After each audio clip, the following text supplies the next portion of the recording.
by Sagicor Bank is 7 p.m.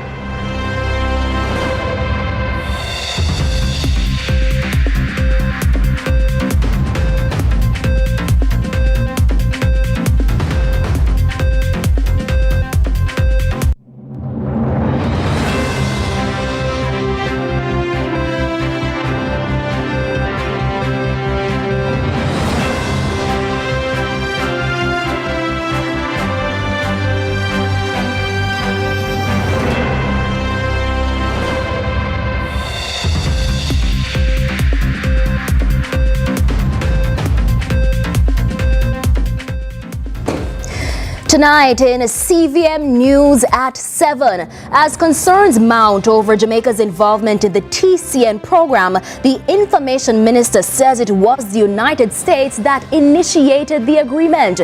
But the opposition spokesman on national security is calling for the release of the MOU that signed Jamaica onto the controversial deportation program. Also in the news, 42 fewer deaths on the nation's roads so far this year in comparison to 2025. And in traditional flavors, fanning the reggae flames from dream to menu. And later in sports, sprinter Kemba Nelson turns in sizzling performance in Doha.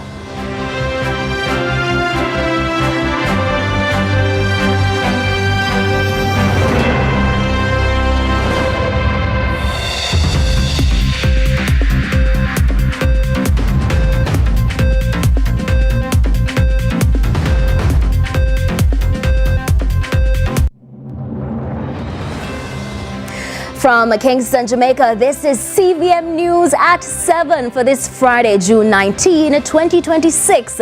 I'm Amoy Harriet. Thank you for joining us. Up first this evening, as public debate intensifies over the government's arrangement with the United States to transport third country nationals, TCNs, through Jamaica, Information Minister Senator Dr. Dana Morris-Dixon, in an interview with the state-owned Jamaica Information Service, JIS, sought to calm public concerns. The controversial program has raised several legal questions. Akeem Oret tells us more.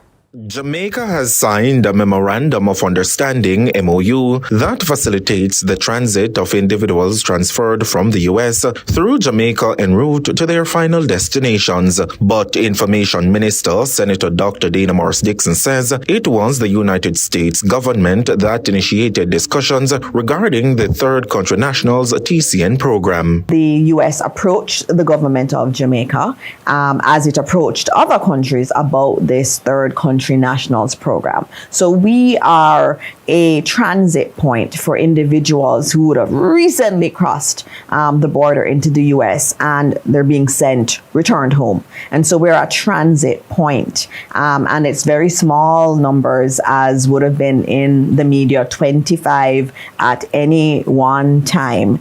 The TCN program is already in place in other countries such as Antigua and Barbuda, Dominica, St. Kitts and Nevis, and Barbados. It was against that backdrop, the Information Minister says the U.S. would have reached out to Jamaica. However, there have since been media reports that a cabinet minister initiated the agreement with the United States. But the Information Minister says there is a conflation of that with a discussion that would have happened with the former ambassador to the U.S., Audrey Marks. And so there was a conversation at one point about whether or not there was an opportunity around highly skilled persons. Now, that became conflated with TCN.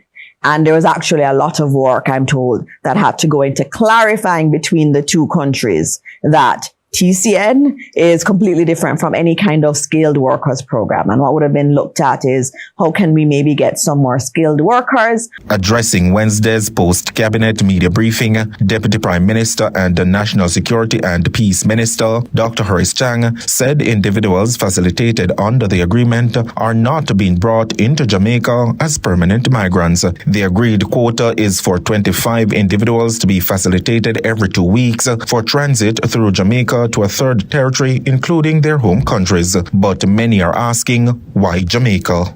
There are many countries that have signed these agreements. And when you look at it, there are many in the Caribbean, many in Latin America. The US does use them as transit points to the other countries as they're on their way out. And that's just the nature of the program as the US has defined it. And they came to us on that basis, as they did all the other countries. And we have gone into negotiations on what we can handle as a country, which is a very small number, which is 25. And what is beautiful about our program is that we have noted in the MOU that if those who stay not continuing in transit ever goes above 10, the program ends. Dr. Chang has since disclosed that the MOU will be made public. Akeem Oret for CVM News. In the meantime, opposition spokesperson on national security Fitz Jackson says he's still skeptical about the TCN arrangement. He says not only were the issues and questions he raised in Parliament not addressed, but subsequent revelations have given rise to even deeper concerns. We hear more now from Crystal Williams. In response to the Information Minister, the opposition spokesman on national security, Fitz Jackson, called for the release of the third country nationals MOU Jamaica signed with the US. What we do know is that a bunch of persons are being deposited on Jamaican soil. All of a sudden, they now become skilled workers to come to Jamaica. When and where those discussions were taking place? I asked Minister Dixon. As they go along, they make up the story that they give to the public. Don't give us in drips and drabs. Give us the whole picture. Give us the agreement. Give us the MOU. Give us everything and let us see for ourselves. Again, don't ask us to believe you because you can't be trusted on this matter. The opposition spokesperson says he asked the Portfolio Minister, Dr. Horace Chang, directly why the Memorandum of Understanding to host third country nationals in Jamaica is being hidden from the public. However, he says he did not receive an answer. Why the secret? What is it that they're hiding in that MOU? What is it that they will agree to in the agreement now being pursued for the implementation of the program? We ask him, will you table those sets of provisions in that agreement before the implementation of the agreement? Because we don't want to be reactive to something already in motion. We want to give them the opportunity to make an assessment, make our input as a people. According to the opposition spokesman, the government has an obligation to be transparent because the decisions made by the cabinet affect all Jamaicans. Additionally, Mr. Jackson is also questioning the character of those who will be deported from the US and sent to Jamaica, as they will not be detained upon arrival. He's told me in Parliament that the persons coming will not be detained. He went further. He said they will be free to roam around the country. Is the minister saying that convicted rapists or alleged rapists, pedophiles, will be allowed to roam all over Jamaica, as he told us in Parliament? Those were his words. Crystal Williams reporting for CVM News. Still on the third country nationals arrangement, following the confirmation of Jamaica's involvement in the controversial U.S. deportation program, several civil society groups have expressed concerns. In light of the ongoing public debate, CVM's Natasha Williams took the contentious immigration matter to the streets to hear directly from the people of Jamaica. The Jamaican government has recently signed a third country nationals agreement with the United States of America, which will see up to 25 individuals who are non-national deportees entering the country every 2 weeks. While many were just learning of the situation from our news team, they all had one question. Where are we going to put them? The country is small and nice, yes, but where are we going to put them? But for Karine, another street vendor, her concerns were deeper. In the first place, they are not going back home. That is the first thing. Because the government, what we have today, is a big liar. And they are not going back home. They want to stay the same place here.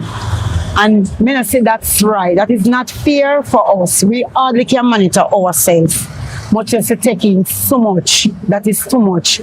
Furthermore, the food population is wicked. I have to pay $600 for bread.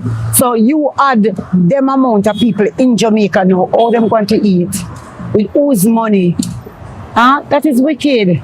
The government needs to seek out us first before we can add in people in our home. However, among the varied concerns was one common feeling of disappointment. For Mr. Donaldson, who did not wish to appear on camera, Jamaica's involvement in this controversial immigration arrangement seems unfathomable, but he accepts that refusing the proposal could have resulted in the country attracting the ire of the U.S. I try to balance the whole, what would I say, the whole political atmosphere of it. And then I realized that Jamaica, if we refuse, the next thing you might hear it's sanctions or such the like. But at the same time I say to myself, why didn't they approach Barbados or some other country? And you know why they did not approach them? Because they realized that those countries will resist and Jamaica will just suck up and accept anything. We have long, dark days ahead, very, very long. Jamaicans would feel a lot better if it would have been persons directly from our CARICOM community. We have seen this, how this works when the European Union and the United States personally. Hence why they're deporting these people, because they're not what we call assimilation. They don't assimilate well with other countries. So for us as Jamaicans, it's a matter of concern and importance that we consider whether or not we should go that road. I don't think it's a good road. And I would encourage the Parliament to consider this critically, because it could affect the next voting stigma and population overall. Natasha Williams, CVM News. To other news now, the Island Traffic Authority is reporting a sharp decline in road fatalities for the first half of 2026. As of June 19, 134 lives were lost in 120 fatal crashes. This represents a 24% decrease compared to the same period last year, representing 42 fewer deaths. Motorcyclists accounted for the majority of the deaths. But while acknowledging the improved figures, Vice Chairman of the National Road Safety Council, Dr. Lucian Jones, says there are still concerns. But what has happened in the last 5-6 days is a worse trend that we have had since the beginning of the year. 4 people died on Wednesday, and the weekend before, I think at least 3 or 4 persons died. So the month of May has been horrific. So far, we have had 23 persons dying for May, which is the same amount as last year. And in fact, the year before it was less. So road safety month has not been a good month. It's still a major problem in the country. So we're not celebrating. What we are resolved to do is to make sure that all the things that are to be done, the rolling out, the full rollout of the Road Traffic Act, the full implementation of the demerit point system, introduction of cameras to detect infractions. When all those things are in place, we will have a significant reduction to the levels at which we are mandated by the World Health Organization to go. Opposition leader Mark Golding is this evening calling for a formal mechanism to assess the country's disaster preparedness response. He was speaking at the Caribbean Urban Forum in Kingston. Carla M. Dean reports. Opposition leader Mark Golding explains that there should be greater focus on conducting honest and balanced assessments after disaster rather than allowing responses to become politicized. The government of the day is very invested in trying to present itself as having done a very good job. The opposition is won over that in mathematical terms, the reciprocal of it. And both of those are extreme positions, but really what you need is an honest and balanced assessment. Golding also called for stronger mechanisms to receive and deploy assistance from the Jamaican diaspora following major disasters. He explains that in February, 98% of the resources donated by the diaspora had not been passed on to the people impacted by Hurricane Melissa. The Auditor General in February reported that 98% of what had been given hadn't yet been deployed for the benefit of victims of the hurricane. And that, of course, was extremely controversial. But what the lesson to be learned from that is the importance of putting a mechanism in place in advance which will treat resources like that as if they were trust funds. Mr. Golden further recommended investing in measures to strengthen vulnerable homes before hurricanes strike by implementing resilience-building policies for the most vulnerable. What I think would be better was if you came up with some kind of package to make houses more resilient, make roofs more resilient, and you make that available in advance to people to make their homes more resilient before the disaster occurs. In the meantime, local government minister Desmond McKenzie says there is a commitment from the government to respond to the after effects of Melissa. Minister McKenzie explained that programs have been implemented to aid in the recovery efforts. I'm glad the leader of the opposition made a point about how politicized we are when it comes down to certain things. And I believe Melissa has taught us a lesson. It never strike where the orange houses were. Never strike where the green houses were. It came and it impacted the country. And as a people, I think we should become more mature now and unite as we prepare ourselves. Carla Ramdeen, CVM News. It's time for a break. CVM News at 7 continues in a moment.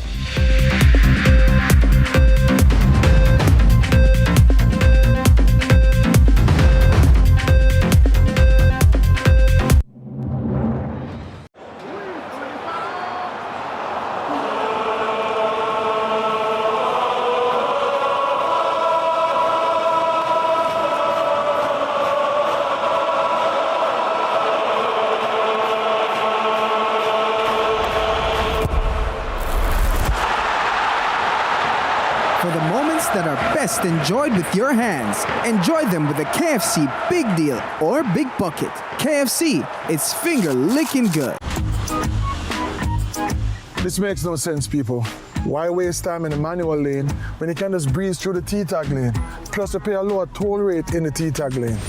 You can easily get your T-tag from any toll collector. Just have to remember to top up by adding funds on the My T-tag app or by WhatsApp.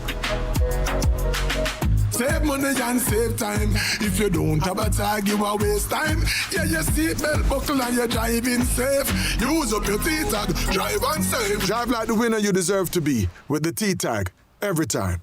The greatest show on earth is here, and Fan Central goes into extra time for 39 days right throughout FIFA's Showpiece tournament. With a Pepsi in hand, of course. Catch the playbook with a tactical breakdown from our expert coaches. Come sit in our fan corner where you have your say on the day's action.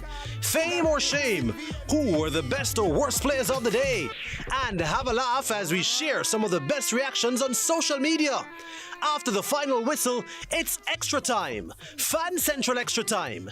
8 p.m. daily with 10 p.m. shows on select days where there are 8 p.m. match kickoffs. Fan Central Extra Time is brought to you by the Pepsi Football Nation, where fans make the rules. Football, better with Pepsi.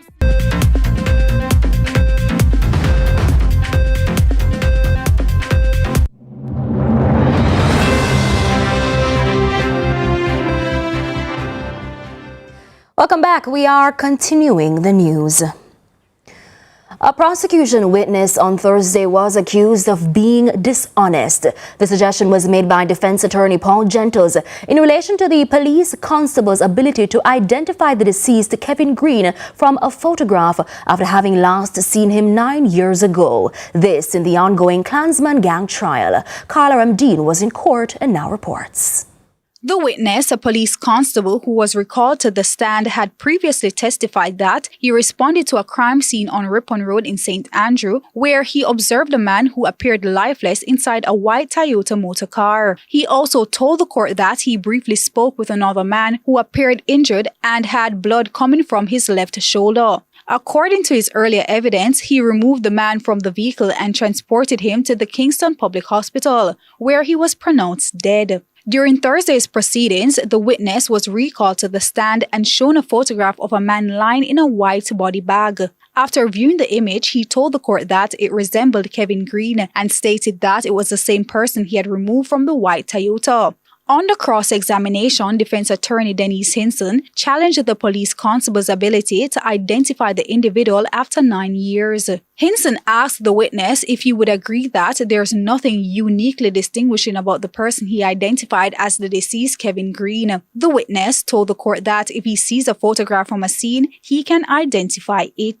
The attorney also questioned how the witness could distinguish Green from the 20 to 30 deceased person he had encountered during his career. The police constable stated that, quote, "It's just that by seeing another photograph from another scene, I can recognize the scene from which it was taken." Hinson later referred to a black and white photograph that the witness had previously been unable to identify. When asked whether it depicted the same person, the witness replied, quote, "I'm not sure." After the image was displayed again, the witness confirmed that it was the first time he was seeing that particular photograph. The defense suggested that the witness's identification was influenced by the fact that he knew he was being shown an image purported to be Kevin Green. The witness disagreed. Hinson further suggested that his inability to identify the black and white image demonstrated that he had been truthful on that occasion. The witness replied that he had been honest at all times. In the meantime, defense attorney Paul Gentles continued the cross-examination, questioning what he described as inconsistencies in the witness's evidence. Gentles noted that the witness initially stated that the photograph, quote, resembled Kevin Green, but later indicated that it was Kevin Green in cross-examination by Denise Hinson. The witness disagreed that the statements were inconsistent, maintaining that they meant the same thing. When it was suggested that he could not have positively identified the image as Kevin Green, the witness replied, quote, "I disagree." Gentles also questioned the witness about the injured man who traveled in the cab of the vehicle, while Green was transported in the rear. The witness confirmed that he was the driver and that the injured man rode in the cab with him. Quote, "You would have greater opportunity to see the face of the man in the cab with you than the man in the rear," Gentles suggested, but the witness disagreed. Gentles later accused the witness of being, quote, "a witness of the highest dishonesty," a suggestion the witness firmly rejected. Quote, "That's incorrect," the witness told the court. The men charged with facilitating the commission of murder of Kevin Green are the accused Tesha Miller, Rolanda Jermaine Hall, and Michael Walmond. Carla Ramdeen, CVM News. Now, the Damning Integrity Commission findings relating to Cabinet Minister Dr. Andrew Wheatley's statutory declarations alleges a forensic thread that reportedly ties an East Kirkland Heights property to a wider pattern of unexplained wealth and a parallel referral to the Tax Administration of Jamaica. More details in this report. A closer look at the IC's report into the financials of the St. Catherine South Central MP and Minister without portfolio in the Office of the Prime Minister led us to page 78 of the document. Page 78 lays out a detailed timeline, the acquisition of an East Kirkland parcel, subdivision, and the subsequent transfers of strata lots between 2011 and 2014. Investigators mapped purchase prices, development costs, and loan movements and found transactions they believe did not line up with Dr. Wheatley's declared income. The Integrity Commission linked the activities to the largest net worth spikes in its analysis, notably 2011 and 2014, while showing how proceeds from lot sales, withdrawals, and transfers flowed through multiple bank accounts. The IC notes those assets, together with vehicles and other property, contributed to the cumulative unexplained gap of roughly $164 million. But what exactly happened at the property? The report found Dr. Wheatley, as part of a joint venture agreement together with Mr. Patrick Phipps, acquired a plot of land sometime between 2010 and 2011 for the purpose of erecting a residential development. In 2013, the land was subdivided into 20 lots, all of which were registered in the names of Dr. Wheatley and Mr. Patrick Phipps as tenants in common. The report notes the original agreement stipulates that the lots were to be developed into apartments by the end of 2014 and were to be shared evenly between the parties, Wheatley and Phipps. Subsequently, an addendum to the agreement was executed, which changed Dr. Wheatley's share or gift to 6 lots. These were transferred in Dr. Wheatley's name only in 2018. The remaining 14, of which Dr. Wheatley remained joint owner, were otherwise divested. However, the Integrity Commission says this was not disclosed by Dr. Wheatley in his statutory declarations. Instead, the IC says the DI has only seen evidence of 6 apartments being disclosed by Dr. Wheatley in his statutory declarations commencing in 2017. The IC states rental income from 6 apartments was thereafter declared by Dr. Wheatley. No particulars were given in respect of the 6 apartments from which rental income was being derived. Additionally, the IC says no income was declared by Dr. Wheatley in respect of the other 14 properties which were owned jointly by him and Mr. Phipps and which were divested at various points. As such, the Director of Investigation said it, quote, finds that a referral to the Director of Corruption Prosecution is justifiable.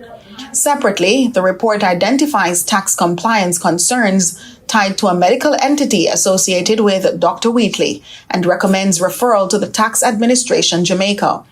That referral could possibly open a parallel avenue of scrutiny, audits, assessments, and potential tax enforcement, which could compound legal exposure beyond the Integrity Commission's illicit enrichment findings. Now, the debate over human rights in Jamaica has intensified following comments by Justice Minister Delroy Chuck in Parliament. The minister recently stated that Jamaica does not have a human rights problem, a claim that has sparked criticism from the opposition and human rights advocates who are demanding that the comment be withdrawn. Now, we took the question directly to the public to hear their views. Our reporter Matthew Wright has more.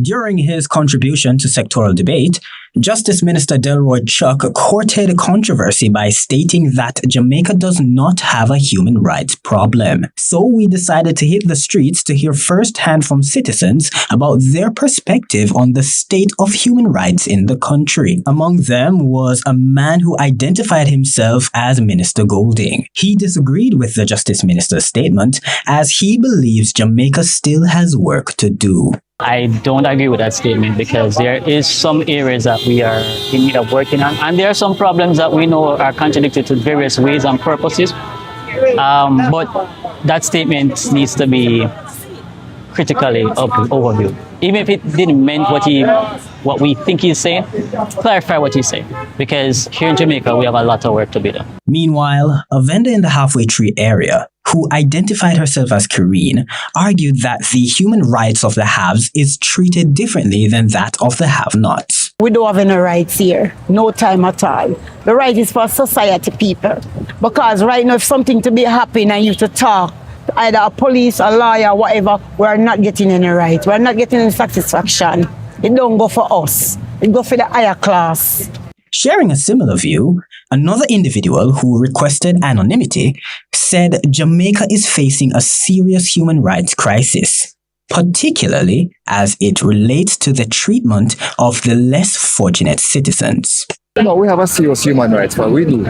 It happens every day. Let's not fool ourselves. It happens every day. The poor has no voice.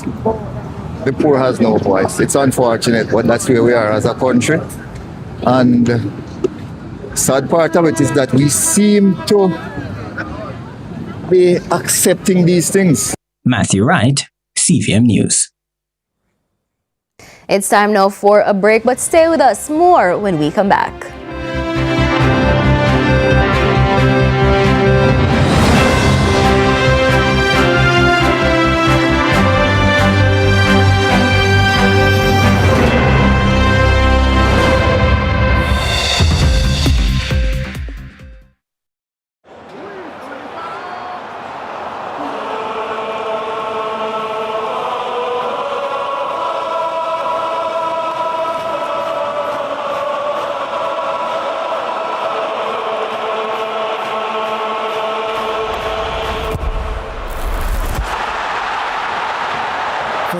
moments that are best enjoyed with your hands, enjoy them with a KFC Big Deal or Big Bucket. KFC, it's finger licking good. The greatest show on earth is here, and Fan Central goes into extra time for 39 days right throughout FIFA's Showpiece tournament. With a Pepsi in hand, of course. Catch the playbook with a tactical breakdown from our expert coaches. Come sit in our fan corner where you have your say on the day's action. Fame or shame, who were the best or worst players of the day? And have a laugh as we share some of the best reactions on social media. After the final whistle, it's extra time. Fan Central Extra Time. 8 p.m. daily with 10 p.m. shows on select days where there are 8 p.m. match kickoffs. Fan Central Extra Time is brought to you by the Pepsi Football Nation, where fans make the rules. Football, better with Pepsi. Tune in to Lead Story, weekdays at 6 p.m. Hosted by Jody Ann Quarry. For the moments that are best enjoyed with your hands, enjoy them with a KFC Big Deal or Big Bucket. KFC, it's finger licking good. The time by KFC is 7:30.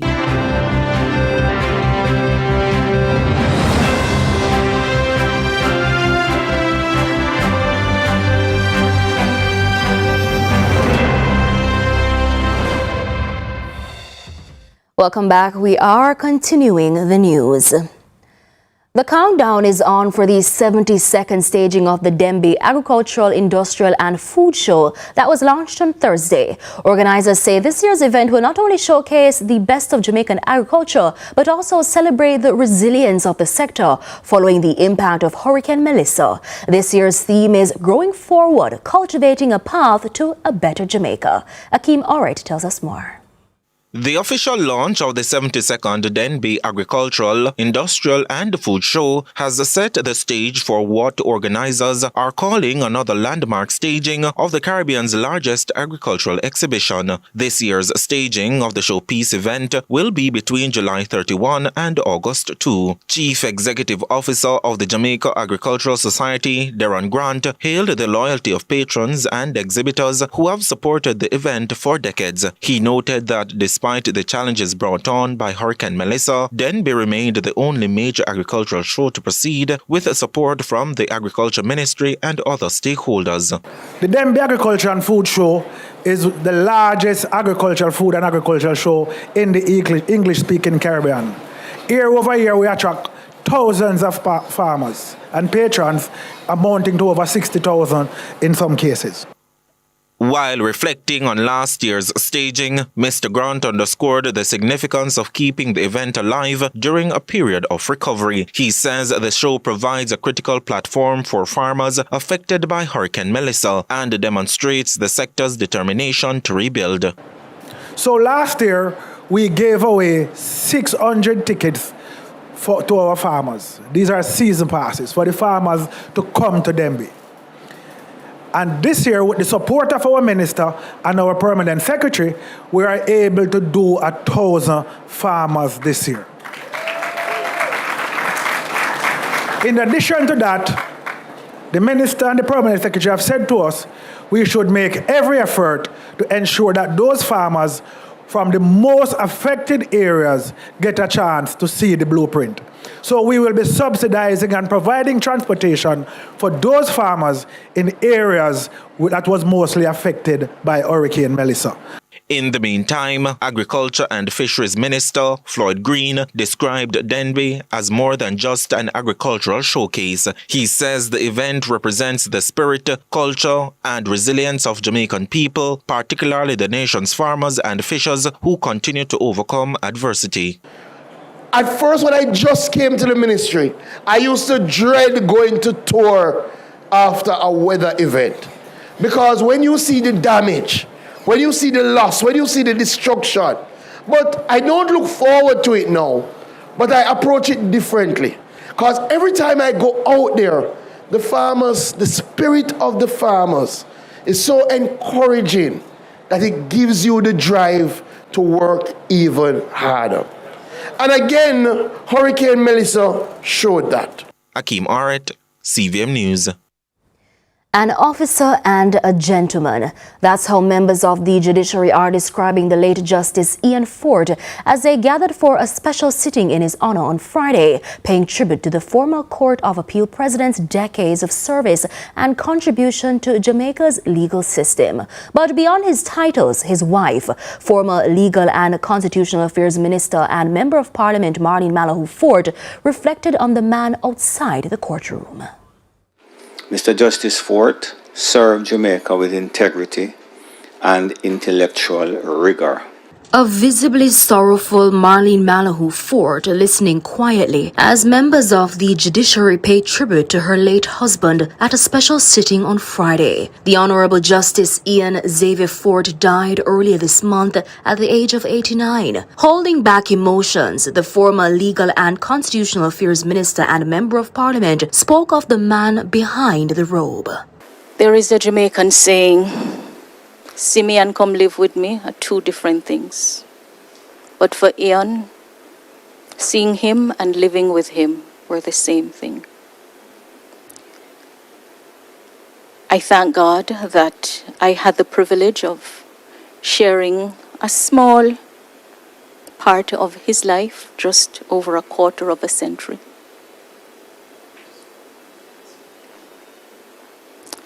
And everything that I've heard said about him publicly, I've lived it privately with him. Ian was easy to love, and I loved him dearly. Mrs. Malahoo Forte also credited her husband as her biggest guide throughout her legal and political career. He was heartbroken when I took a detour from the judicial branch to the other branches. But in keeping with his respectful manner, he did not stand in my way,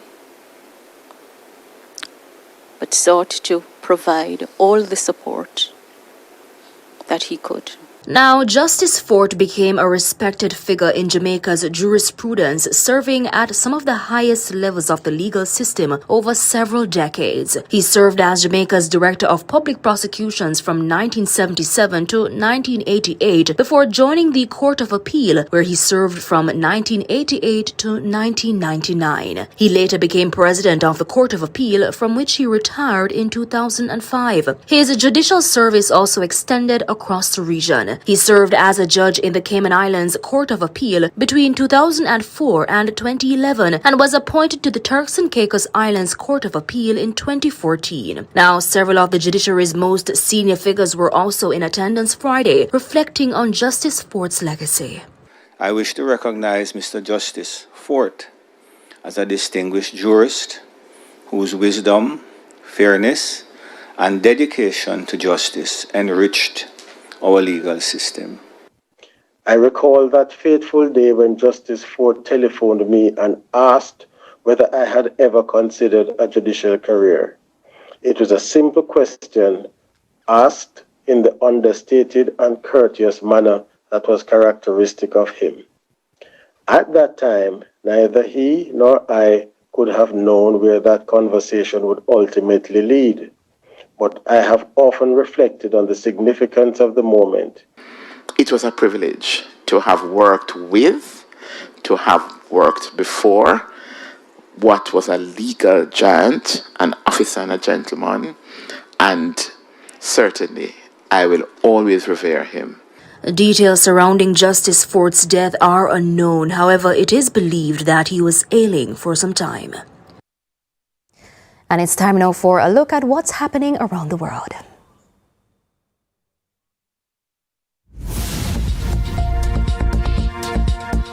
We begin with news from Guyana. A Guyanese man who admitted to killing his girlfriend and burying the body in a shallow grave has been sentenced to 25 years behind bars. Newsroom Guyana has the details. Before sentencing, Alice to court in an emotional statement, apologizing to Shawnette Dover's family and accepting responsibility for his actions. At several points, he struggled to hold back tears, particularly when mentioning Dover's name. He remembered everything that happened and claimed the fatal shooting was accidental. However, Justice Kissoon stressed that the court's primary duty is to protect society and ensure justice for victims. The judge highlighted the growing concern over intimate partner violence and the unlawful killing of women by their partners, describing the offence as grave and heinous. Meanwhile, in the UK, Labour politician Andy Burnham has won the Makerfield by-election with 55% of the vote, defeating Reform UK by more than 9,000 votes. By leaving his role as Mayor of Manchester and becoming an MP, his unrivaled popularity in this part of England could now see him trigger a leadership contest for the keys to number 10 Downing Street. All in the hands of around 76,000 voters, just 0.15% of the population. This decision will now likely have implications for the whole country. Never have so few had so much influence on so many. And finally, the Obama Museum and Civic Center has been inaugurated in Chicago. It tells the story and cements the legacy of the former president, championing the principles of democracy. The Obama Presidential Center honoring former President Barack Obama and built around a message of democratic values. Former Presidents Bill Clinton, George W. Bush, and Joe Biden were also in attendance. The current president wasn't invited nor mentioned. The museum and center was built in the south side of Chicago, where the Obamas were married, where their daughters were born, and where the former president started his political career running for the Senate. And that's it for regional and international news. I'm Marshall Hazey. Let's head now to a break. When we come back,